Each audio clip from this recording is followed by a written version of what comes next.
Bonjour. Merci beaucoup d'avoir prêté attention à notre critique vidéo. Nous analyserons les performances actuelles de l'entreprise Eni Inc., ticker EBF. Cet examen a été effectué à partir des informations disponibles au 1er mai 2024. Selon Classement Gourou, Markets Entreprise Eni Inc. appartient à la sous-catégorie Package. 30 organisations participent au comparatif, très représentatif. Commençons par des informations générales sur l'entreprise. Si vous le souhaitez, vous pouvez mettre la vidéo en pause. Vous pouvez examiner plus attentivement chaque indicateur de la société étudiée. L'accès à la base de données avec la structure des tickers d'entreprise est gratuit. Nous vous demandons de bien vouloir partager le lien vers la critique avec vos amis. Merci beaucoup pour votre republication et divers autres soutiens, tout cela aide beaucoup. Capitalisation boursière de l'organisation Eni Inc. est de 0,51 milliard de dollars.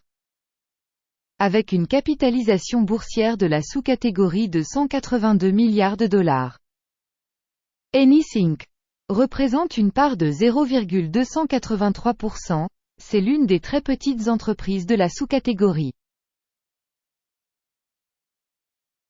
La capitalisation du bilan de la société est estimée à 0,34 milliards de dollars. Et la capitalisation de la sous-catégorie est de 68 milliards de dollars. Eni Inc. constitue une part de 0,508%. En comparant les actions occupées de l'échange et la valeur comptable, nous voyons ce qui suit. Partager Eni Inc. dans une sous-catégorie en cas d'évaluation de la valeur marchande est de 0,283%. La valeur comptable est de 0,508%. C'est 80% de plus que la part de la capitalisation boursière. Évaluation de la part de marché et de la valeur comptable de l'organisation dans la sous-catégorie. Bien, 1 point. Évaluation globale de l'entreprise Eni Inc. sera présentée vers la fin de la revue. Veuillez revoir la logique de l'analyse dans son intégralité. Les dettes de l'organisation s'élèvent à 0,003 milliards de dollars. La dette par rapport à la valeur comptable représente 0,9% des capitaux propres de la société. Notation du niveau d'endettement de l'entreprise. Très bon, 2 points. Le solde de la valeur marchande de l'entreprise par rapport à son bénéfice correspond à 12,2. La moyenne de la sous-catégorie est de 16,7, soit 27% de moins que la moyenne de la sous-catégorie. Évaluation de la valeur marchande de l'entreprise par rapport à son bénéfice par rapport aux entreprises de la sous-catégorie. Bien, 1 point. Le bénéfice des 12 derniers mois était de 43 millions de dollars. Les bénéfices prévisionnels pour les 12 prochains mois sont inconnus. C'est très mauvais pour le prix de l'entreprise. Évaluation des bénéfices futurs projetés par rapport aux entreprises de la sous-catégorie. Mauvais, moins 1 point. Le rapport entre la valeur de l'entreprise et son chiffre d'affaires est de 1,2. La moyenne de la sous-catégorie 1 est 20% supérieure à la moyenne de la sous-catégorie.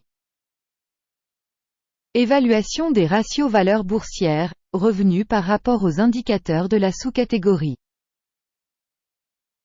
Tolérable, 0 point. Le chiffre d'affaires des 12 derniers mois s'élevait à 420 millions de dollars. Les revenus projetés pour les 12 prochains mois sont inconnus. Et c'est mauvais pour les perspectives de l'entreprise.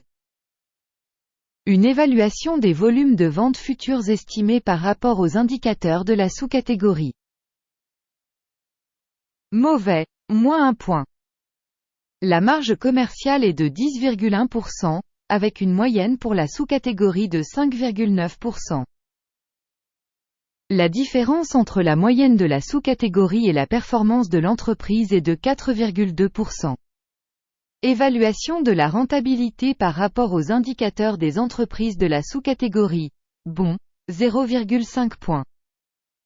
La part de l'entreprise en termes de nombre d'employés dans la sous-catégorie est de 0,377%. Il s'agit d'une augmentation de 33% de la part de capitalisation boursière. Et ce fait montre l'écart entre la valeur marchande actuelle de l'entreprise et Eni Inc., très probablement vers une sous-estimation. Le montant du capital pour chaque employé de l'organisation est égal à 268 000 $. Tandis que pour la sous-catégorie 357 000 $.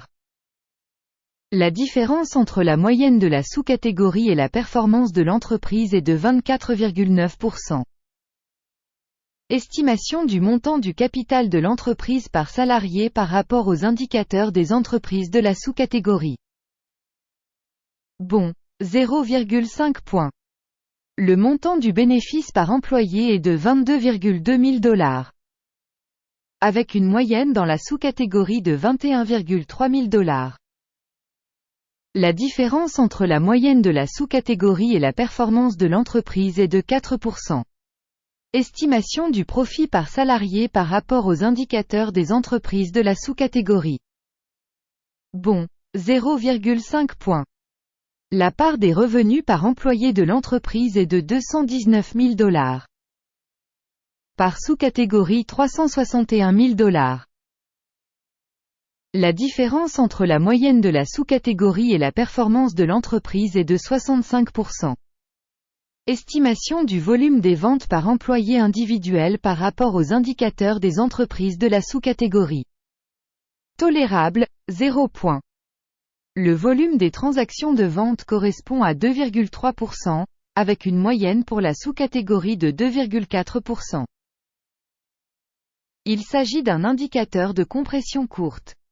Indicateur technique RSI, 14, montre un niveau de 54% pour l'entreprise Eni Inc.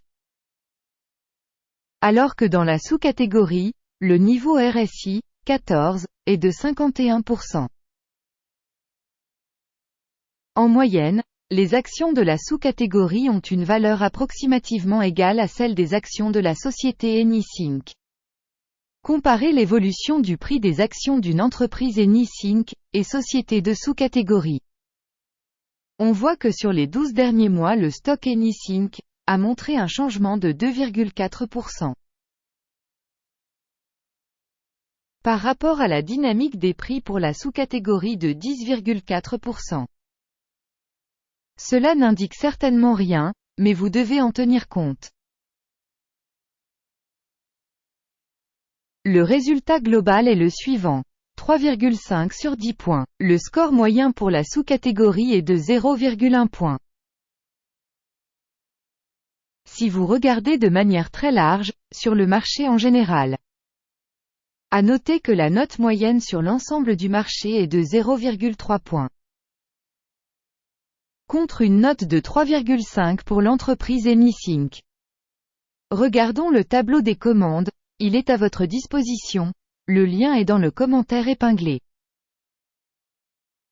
Le tableau des commandes contient absolument toutes les décisions prises publiquement par le système d'information et d'évaluation de référence Guru Markets. L'accès au tableau de commandes est gratuit et ouvert, lien en commentaire épinglé. Rappelons que plus tôt, le 9 mars 2024, un arrêté a été publié. Téléscripteur EBF. Système DD Guru Markets. La décision suivante est prise sur cette ordonnance. Clôturer la commande. Le bénéfice était de 0,4%. Merci beaucoup d'avoir regardé cette vidéo et d'avoir utilisé le système d'aide de Guru Markets. Vous êtes vraiment le meilleur public.